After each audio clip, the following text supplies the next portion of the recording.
અમેરિકાએ વેનેઝુએલાના તેલના ટેન્કરો જપ્ત કરતા ક્યુબામાં ઉર્જાની કટોકટી, ઈંધણ માટે પેટ્રોલ પંપ પર લાગી લાંબી કતારો.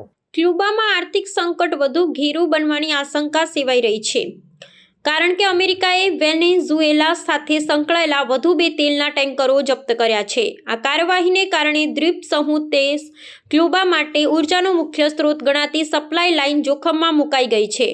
અમેરિકાના આ કડક વલણને પગલે ક્યુબાના માન્તા જહાજ સહિતના શહેરોમાં ઈંધણની તીવ્ર અછત સર્જાઈ છે, જેના પરિણામે પેટ્રોલ પંપો પર વાહનોની લાંબી કતારો જોવા મળી રહી છે અને અનેક પંપોને તાળા મારી દેવાની ફરજ પડી છે.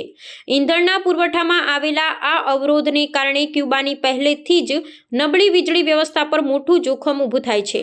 સ્થાનિક રહેવાસીઓમાં એવી ભીતિ સેવાઈ રહી છે કે આગામી દિવસોમાં વીજ કાપનો સમયગાળો લંબાઈ શકે છે અને અંધારપટની ઘટનાઓ વધુ વારંવાર બની શકે છે. ઉલ્લેખનીય છે કે ક્યુબા તેની ઉર્જા જરૂરિયાતો માટે મોટાભાગે વેનેઝુએલાથી આવતા ક્રૂડ તેલ પર નિર્ભર છે, પરંતુ અમેરિકા દ્વારા લાદવામાં આવેલા આર્થિક પ્રતિબંધો અને ટેન્કરોની જપ્તીને કારણે આ શૃંખલા ખોરવાઈ ગઈ છે. આંતરરાષ્ટ્રીય વિશ્લેષકોના મતે આ ઘટનાક્રમથી ક્યુબાની જનતાની મુશ્કેલીઓમાં અનેક ગણો વધારો થશે, જેઓ પહેલાથી જ ખાદ્ય સામગ્રી અને દવાઓની અછતનો સામનો કરી રહ્યા છે. સરકાર દ્વારા ઉર્જા બચાવવા માટે કડક પગલાં લેવામાં આવી રહ્યા છે, પરંતુ ઈંધણના અભાવે પરિવહન અને ઉદ્યોગો પર પણ માઠી અસર પડી રહી છે. અમેરિકાના આક્રમક વલણ સામે ક્યુબા અને વેનેઝુએલાના રાજદ્વારી સંબંધોમાં કેવો વળાંક આવે તેના પર સમગ્ર વિશ્વની નજર ટકેલી છે.